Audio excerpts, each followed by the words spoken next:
Hello my friends, आप सभी को नए वर्ष के आगमन पर बहुत-बहुत बधाइयाँ, बहुत-बहुत शुभकामनाएँ। आप अपने जीवन में फल-फूल रहे हैं, मुस्कुरा रहे हैं, विकास कर रहे हैं और अपने जीवन में क्रांति ला रहे हैं। मैं इसी उम्मीद के साथ आप सभी को एक बार और शुभकामनाएँ देता हूँ।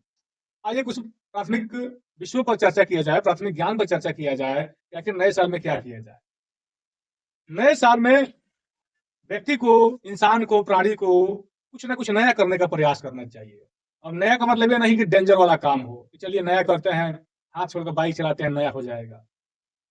नया का मतलब आपके जीवन में नया होना चाहिए, आपके व्यवहार में नया होना चाहिए, आपके विचार में नया होना चाहिए, आपके सोच में नया होना चाहिए।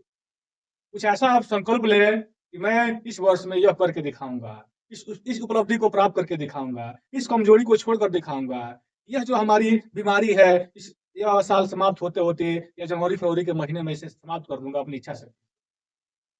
इन तथ्यों पर, इन विषयों पर आप सभी को विचार करना चाहिए कि मेरे अंदर कमजोरी क्या है, मेरे अंदर मजबूती क्या है, मेरे अंदर बीमारी क्या है, मेरे अंदर शक्ति क्या है, क्या मैं समर्थशाली हूँ या मैं अभाग्यशाली हूँ? इन तथ्यों पर विचार करना चाहिए। विचार करेंगे तो आपके माइंड में, मस्तिष्क में एक नया विचार की क्रांति आएगी, जिससे आपको एक नया उद्देश्य, एक नया लक्ष्य, एक नया रास्ता मिलेगा। कहा गया है मन के हारे हार है, मन के जीते जीत। जो मन से हार गया वो हार गया, जो मन से जीत गया वो जीत गया। विषम से विकट परिस्थिति में वो जीत जाएगा क्योंकि उसका मन मजबूत है, वो हारा नहीं है। कोई भी व्यक्ति, कोई भी इंसान इस धरती पर तब तक नहीं हारा है जब तक वो मन से ना हारा हो। और इस दुनिया में तो जीत-हार चलता रहता है, सफलता-असफलता चलता रहता है, गरीबी-अमीरी चलती रहती है। ये सब तो चलने वाली प्रक्रिया है। आप कहीं भी चले जाएँ, संसार के किसी कोने में जाके बैठ जाएँ, वहाँ भी आपके पास संघर्ष मिलेगा।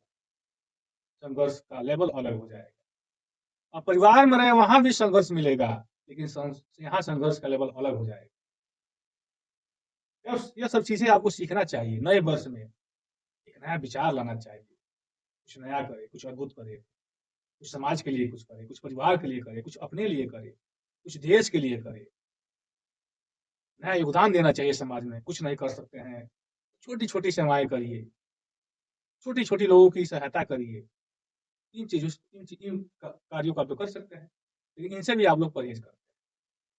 मैं आपसे उम्मीद करता हूँ इस वर्ष में आप अपने जीवन में विचारों की क्रांति, अपने मस्तिष्क में शांति, कार्यों में कुशलता, वाणी में विनम्रता लाने का प्रयास करें।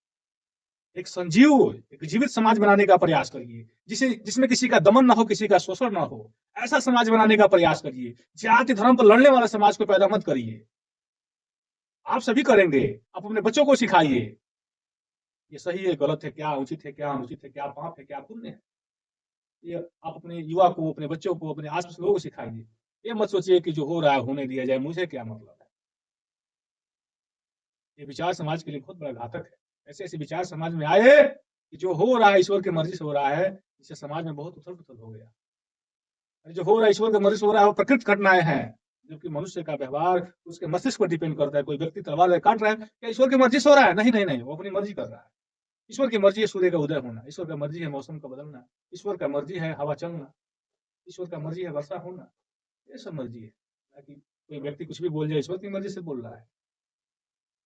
मैं आपसे प्रार्थना करता हूँ कि आप अपने जीवन में इस नए वर्ष में 2026 में कुछ नया करें, समाज के लिए करें, अपने लिए करें, अपने परिवार के लिए करें, देश के लिए। आप सभी को धन्यवाद, बधाई और नए साल की शुभकामनाएँ।